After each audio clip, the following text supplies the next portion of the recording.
What's up, guys? Today we are talking about a movie where a professional hitman is ordered to kill his mentor, and then trains the man's son to become a killer just like him. That is the premise of The Mechanic from 2011. And it is exactly as brutal and unforgiving as it sounds. Jason Statham plays Arthur Bishop, a man who makes his living by making murder look like an accident. But when he kills his friend Harry, Donald Sutherland, he takes on Harry's volatile son Steve, Ben Foster, as an apprentice. Big mistake. Before this car explodes, do me a favor, hit that subscribe button. Because on this channel, we always check the passenger seat. And here is a question for you in the comments. Was Bishop justified in killing Steve at the end, or could he have let him walk away? Let me know down there. Stick around, because I am about to break down why this movie is lean, mean, and brutally efficient. Let me set the stage. The film opens in Colombia. A wealthy drug lord is swimming laps in his indoor pool. He is alone. He is relaxed. He thinks he is safe. He is wrong. Hidden beneath the water is Arthur Bishop, played by Jason Statham. Bishop grabs the swimmer and holds him under until he drowns. He escapes through a nearby river. The kill was clean, efficient, untraceable. That is what Bishop does. He is a mechanic, a professional assassin who specializes in making his hits look like accidents, suicides, or the work of petty criminals. He does not leave a trail. He does not leave a witness. He is the best in the business. Bishop returns to his home, a sleek, mid-century modern house hidden in the Louisiana swamps. It is filled with expensive audio equipment, rare records, and a 1966 Jaguar E-Type he has been restoring. He is a man of refined taste. He is also a man of few words. He meets with his mentor and friend, Harry McKenna, played by Donald Sutherland. Harry is confined to a wheelchair. He is the one who gave Bishop his start. He is the closest thing Bishop has to a father. They talk business. Harry pays Bishop for the Colombia job. They discuss Harry's son, Steve. Harry is disappointed in him. Steve is a screw-up. He does not have direction. Harry does not know what to do with him. They part ways. Bishop goes home. The next day, Bishop checks for his new contract. His employer is a man named Dean, played by Tony Goldwyn. Dean runs the agency that employs Bishop and Harry. Bishop is shocked to find that his target is Harry himself. He calls Dean. He demands a face-to-face meeting. Dean explains that the contract came from above. Harry was responsible for a failed mission in South Africa. Assassins from the agency were killed. Harry had sold them out. Dean shows Bishop evidence. Harry was paid for the contract details. He betrayed the agency. He betrayed Bishop. Bishop is reluctant, but he is a professional. He does the job. He drives to Harry's house. He shoots Harry with his own gun. He makes it look like a carjacking gone wrong. Bishop is conflicted. He has killed the man who was like a father to him. But he does not show it. He is a professional. He drives away. He never looks back. At Harry's funeral, Bishop meets Steve, played by Ben Foster. Steve is angry. He is lost. He is looking for someone to blame. He tells Bishop that he is going to kill carjackers to avenge his father's death. He goes to a rough part of town. He lures a man into an alley. He is about to kill him. But Bishop has been following Steve. Bishop stops him. He sees something in Steve, raw potential, anger, a lack of direction. Bishop decides to train him. He feels guilty. He wants to give Steve something. He wants to turn him into a mechanic. Bishop starts Steve's training with a simple exercise. Adopt a chihuahua and take it to a coffee shop every day at the same time. Steve thinks it is stupid. But he does it. He becomes a fixture. He becomes predictable. That is the point. Bishop is teaching Steve how to blend in, how to become invisible. Bishop takes Steve on a contract. He shows him how to set up a kill. He strangles a man with a belt and makes it look like a tragic accident. Steve is horrified. He is also fascinated.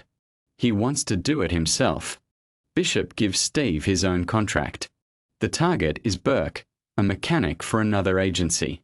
Burke is a giant, 6'7", 300 pounds. He frequents the same coffee shop as Steve. He is attracted to young men and small dogs. Steve is the perfect bait. Bishop tells Steve to slip a large dose of Rohypnol into Burke's drink. It will cause an overdose. It will look like an accident. Steve ignores the instruction. He goes with Burke to his apartment. He tries to strangle Burke with a belt, the same way Bishop killed the previous target. Burke fights back. Steve is thrown through mirrors and tables. The fight is brutal. Steve eventually kills Burke with a screwdriver.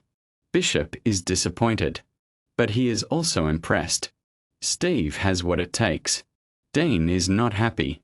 He tells Bishop that using Steve was against the rules. The contract was given to Harry, not to Bishop. Bishop does not care. He is training Steve to take Harry's place. The next contract is more complicated. The target is Andrew Vaughan, the leader of a cult-like church. Bishop and Steve plan to inject Vaughan with adrenaline. It will simulate a heart attack. The paramedics will administer a fatal dose of epinephrine. But the plan goes wrong. Vaughan's doctor arrives and administers an 4 of ketamine, which would inhibit the adrenaline's effects. Bishop and Steve improvise. They suffocate Vaughan instead. They are discovered by the guards. A shootout ensues. They escape. They fly home separately. At the airport, Bishop is approached by a man he recognizes. The man was supposed to be killed in the South Africa mission. Bishop realizes the truth. Dean engineered the failed mission. Harry did not betray the agency. Dean did. Dean framed Harry and tricked Bishop into killing him. Bishop is angry. He has been used. He killed his best friend for nothing. Dean sends a team of mechanics to kill Bishop. Bishop dispatches them all. He calls Steve. Steve has been ambushed at Bishop's house. Bishop guides Steve to a hidden gun. Steve uses it to kill his attackers. Steve finds his father's gun in the safe. He realizes the truth. Bishop killed Harry. But he says nothing. Bishop and Steve team up. They track down Dean. They ambush him. They kill him. The mission is over. But the story is not over. On the drive back, they stop at a gas station. Steve pretends to fill the tank. He pours fuel on the ground. He shoots the gas. The truck explodes. Bishop is still inside. Steve returns to Bishop's house. He performs 2 actions Bishop told him not to do. He plays a record on the turntable, and he takes Bishop's 1966 Jaguar E-Type. As he drives away, he sees a note on the passenger seat. It reads, "Steve, if you're reading this, then you're dead." Steve laughs. He knows he has been outsmarted. The car explodes.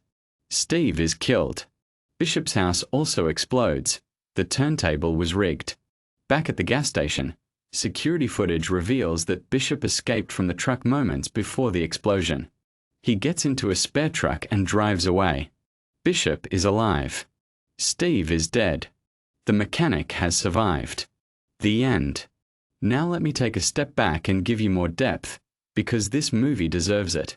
The original The Mechanic, 1972, starred Charles Bronson as Arthur Bishop, and it was a gritty, existential Hitman film that influenced a generation of action movies. The 2011 remake takes the core premise. A hitman trains his mentor's son and updates it with modern action sensibilities. Jason Statham brings his trademark physicality to the role, but he also brings something else, a sense of quiet, coiled menace. He does not need to shout to be threatening. He just needs to stand there. Arthur Bishop is a fascinating character because he operates entirely outside the law, but he has his own code. He does not enjoy killing. He does it because it is his job. He is a craftsman, like a watchmaker or a mechanic, hence the title. He takes pride in his work. He wants his hits to be clean, elegant, and untraceable. That is why the opening kill in the pool is so effective. It is silent. It is invisible. It is perfect. But Bishop's code is tested when he is ordered to kill Harry. Harry is not just a colleague, he is a mentor, a father figure. Bishop has known him for years. Harry taught him everything he knows. Killing Harry is the hardest thing Bishop has ever done. But he does it anyway, because that is what professionals do.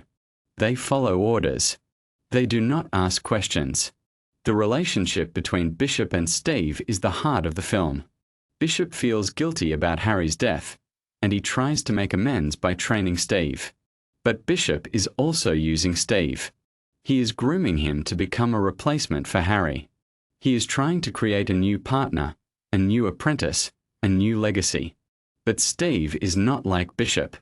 Steve is volatile, impulsive, and emotional. He does not have Bishop's cool detachment. He is a loose cannon. The training montages are classic action movie tropes. Bishop shows Steve how to break into a car, how to disarm a security system, how to shoot a gun with surgical precision. He teaches Steve to blend in, to be invisible, to become a ghost. But he also teaches Steve something else, to trust no one. That lesson will come back to haunt him. The Burke kill is a turning point. Bishop tells Steve to use Rohypnol, to make it look like an overdose. But Steve wants to prove himself. He wants to do it the way Bishop did it, with his bare hands. The fight is brutal. It goes wrong. Steve is almost killed. But he survives, and he kills Burke. He proves that he has what it takes. But he also proves that he is reckless, that he cannot be trusted to follow orders. The cult leader hit is another set piece. Bishop and Steve have to get into a fortified compound, inject the target with adrenaline, and make it look like a heart attack. But when the doctor arrives and administers ketamine, the plan falls apart. They have to improvise. They suffocate the target. They are discovered. A shootout ensues. They escape, but barely. It is a reminder that even the best-laid plans can go wrong. The revelation about Dean is the film's third act twist. Bishop discovers that Dean framed Harry, that Harry was innocent, that Bishop killed his friend for nothing. It is a devastating moment. Bishop is a man who has killed dozens of people, but he has always believed that his kills were justified. Now he knows that one of them was not. He killed his best friend for money, and he cannot undo that. The final act is a brutal dance of betrayal. Steve discovers the truth about his father's death. He knows Bishop killed Harry. He plots his revenge. But Bishop is always one step ahead. The gas station scene is a masterpiece of misdirection. Steve thinks he has killed Bishop. He celebrates. He goes to Bishop's house. He takes the car. He plays the record. He is cocky. He is confident. He thinks he has won. But he has fallen into Bishop's trap. The note on the passenger seat says it all. Steve, if you're reading this, then you're dead. It is a cold, calculated, ruthless act. Bishop has anticipated Steve's betrayal and turned it against him. He has survived. Steve is dead. Bishop is free. That is what makes the mechanics so effective. It is not a movie about good versus evil. It is a movie about cold-blooded professionals who do terrible things to survive. Bishop is not a hero. He is not a villain. He is a man who does what he has to do to live another day. He is a mechanic. He fixes problems. And sometimes, the problem is the apprentice who gets too close. So here is my question for you in the comments. Was Bishop justified in killing Steve at the end, or could he have let him walk away? And more importantly, would you trust a hitman who killed your father to train you?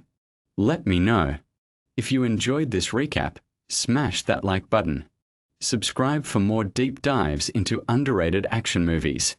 And I will see you in the next video, where we talk about why The Transporter is basically the same movie but with cars. Peace.